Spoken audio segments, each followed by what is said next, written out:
Hello, brothers and sisters. Come at you there with another video. I got a few records to show you. I'm out of breath. It's crazy.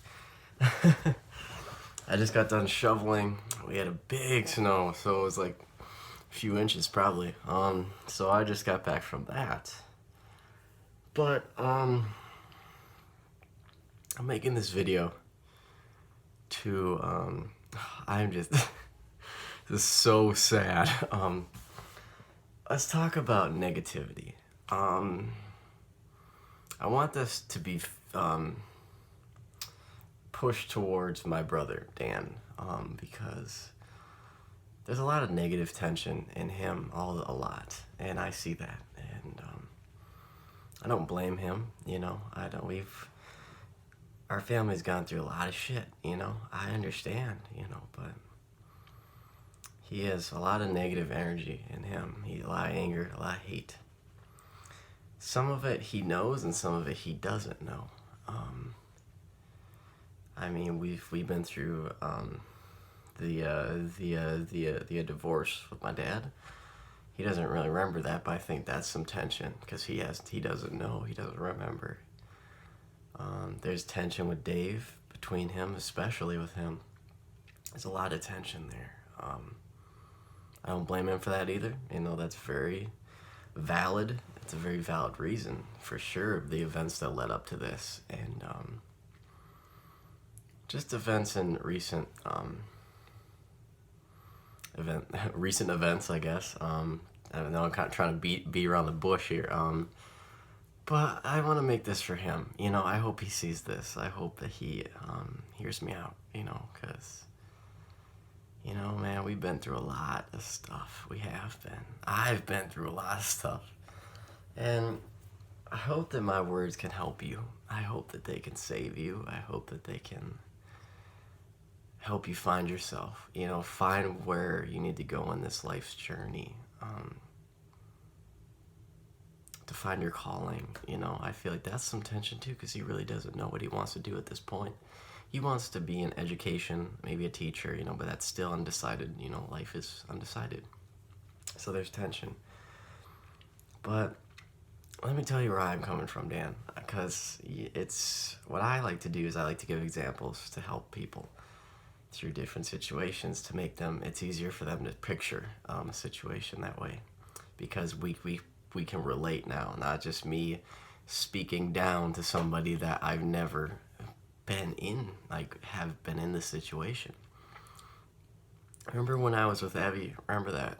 Yeah, it's something I don't like to talk about. I don't like to talk about, because that was a dark time for me, for everybody, but me especially, because I was the head of that. I encouraged that. I brought that on myself. And the sad thing is that everybody told me it was a bad idea. Everybody said, Jake, this can't work. Look where she's been. She hasn't changed. And I said, no, man, people change. I am.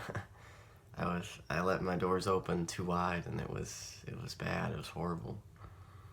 I yelled at my mom. I yelled at my brother. I yelled at you, Dan.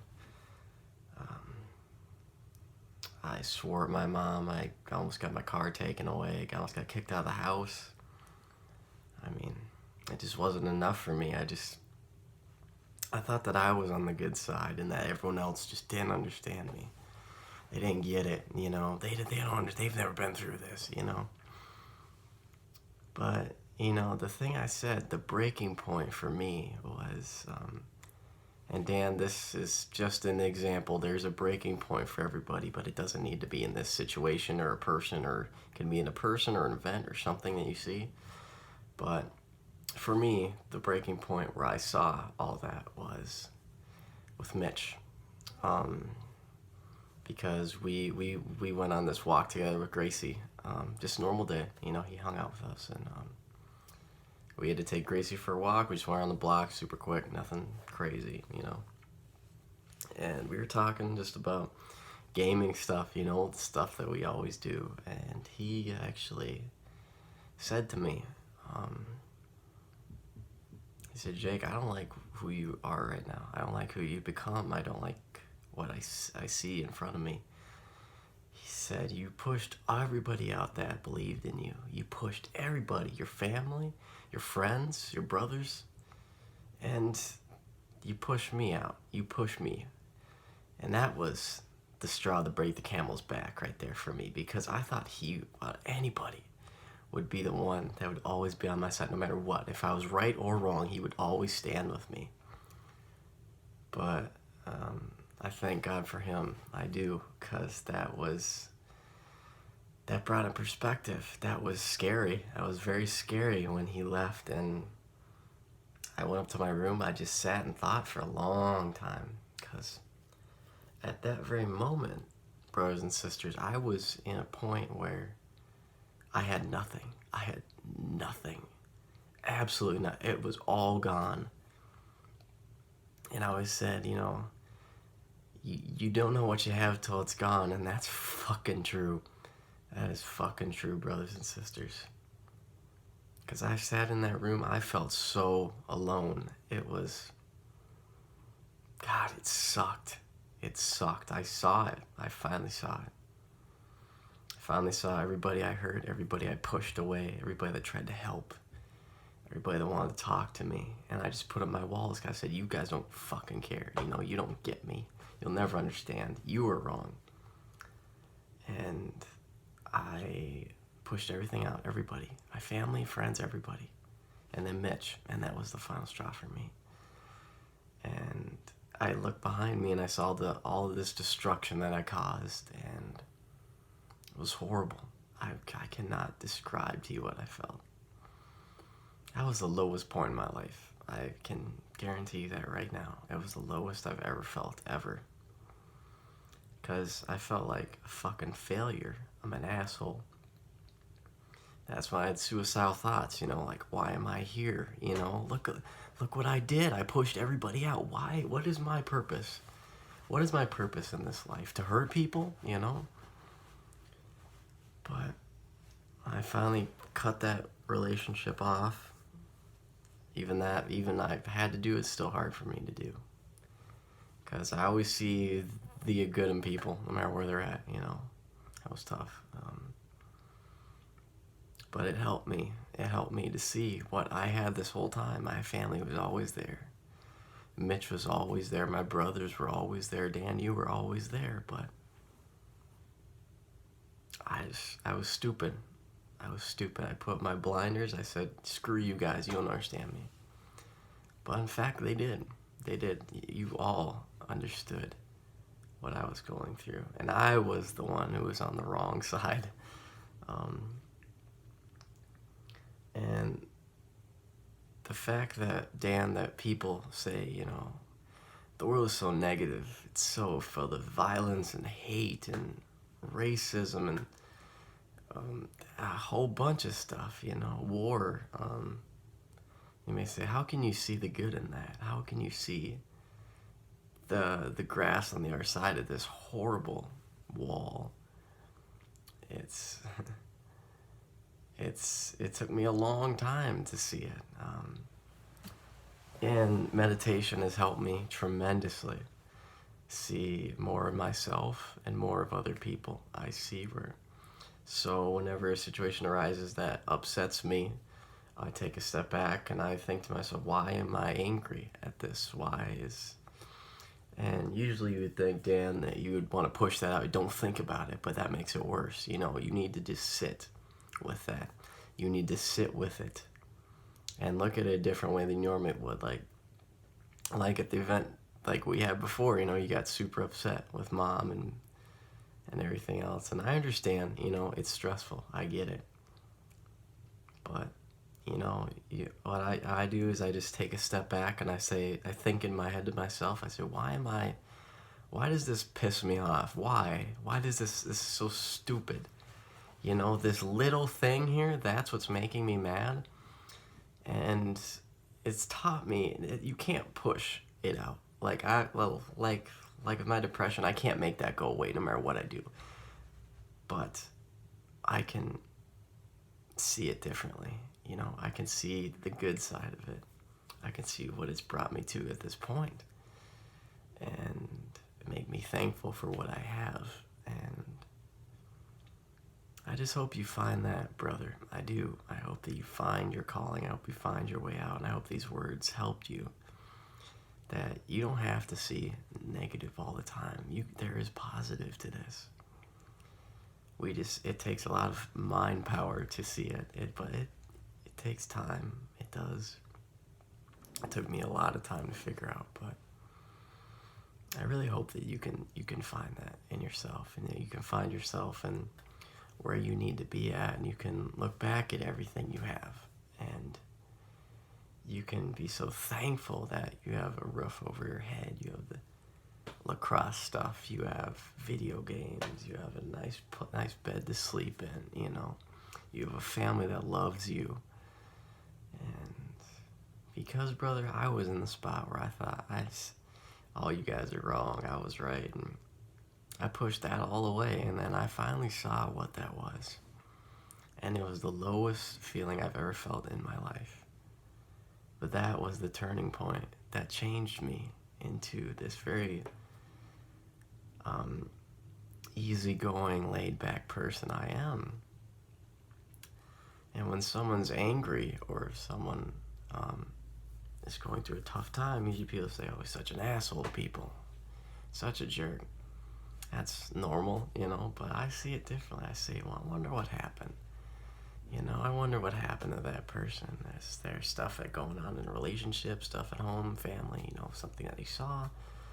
I want to know. I don't want to know, because we aren't bad people, brothers and sisters. We aren't. You may look at this guy who cut you off in the street like fucking asshole, but you don't know. He could be late for something, Yeah. Yeah, I hate those people too, but that's that's how they deal with life. I don't deal with it that way, but we're all different, But, so what I want you to take from this is just be appreciative of what you have, and that there's a silver lining to this, and it's hard. I've been right where you're at. Maybe not the same situation, but definitely the same feelings. But just stay positive. I know it's hard, but we can see a positive light in life. We don't have to see negative, even though it's filled with it. We can look for that light at the end of that tunnel and focus on that. So just be thankful for what you have, because there's a lot of people that don't have what we have. But that's the end of that. I just had to say that. I wanted to get that off my chest.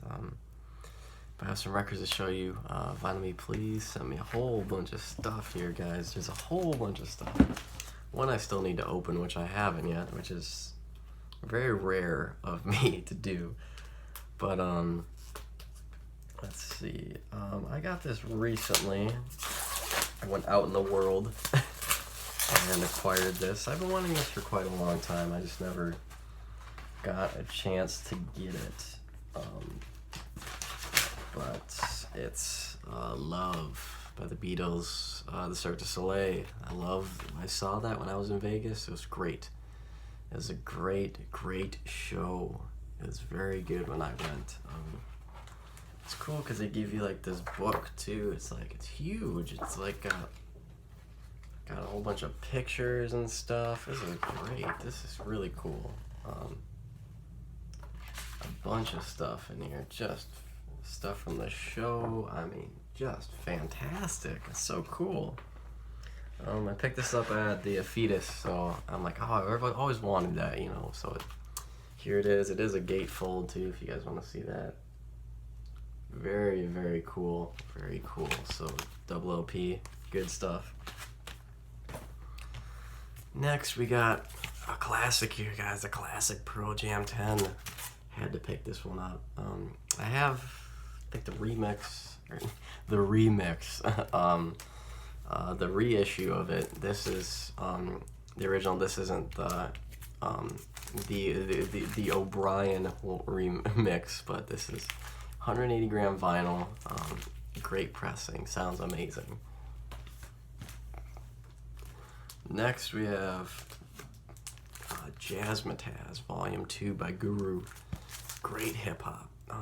Fantastic hip hop. Great album. I have the first one from them. They actually pressed this on Volume 2. I have Volume 1 down there somewhere. But I'm going to show you this, if I can get this out of here. As you see, it's kind of like a yellow. I don't want to take it out of the package, but there's a yellow one, and then there's actually kind of like a purple splatter. Can you guys see that? I might need to take this one out for you to see that one. It's kind of tough, but can you see? It's got a little bit of like splatter in there, a little bit. If I can get it right, maybe not. But very cool pressing. I mean, just awesome, man. Just a very good pressing. Sounds great. If you want some good like 90s hip hop with a whole bunch, just a great sample selection too. This is definitely a must-have, and it's a Vinyl Me Please exclusive pressing, so you won't find that splatter and patter anywhere besides Vinyl Me Please. So thank you guys. That's awesome. Next, we do have the record of the month, which is Moby. This is Play, a great electronic album. I should probably take this out. This is the artwork. The artwork for it is pretty cool. Very abstract. I'm gonna be the one to say I've never listened to this the full way through. Some people are gonna be like shocked. I understand. But the pressing is amazing. Look at that. It's got some like teal vinyl. Just very cool. Very sweet. So I'll definitely have to listen to this one. It's a very good album for sure. And trust me, I do know that this is a good album. I'm not completely oblivious to who Moby is. I know who he is. It's just I haven't listened to the full thing like ever, so maybe this is my chance to do it. And it says on the bottom there, if you guys can read that, if I can get it. Maybe, possibly. So it says it's got re-recorded, remastered 2LP transparent turquoise vinyl. Turquoise. 2 exclusive art prints. This is one, and then there's another one inside here. But very cool albums. I got a lot of stuff to listen to now. Got a lot of stuff, which is good. I like that. It's a good thing to have. You can never have too many records, guys. Can never have too many. But I think that's all I got. I hope you guys have a peace-filled day, a peace-filled week. Love you very much. I'll speak to y'all soon.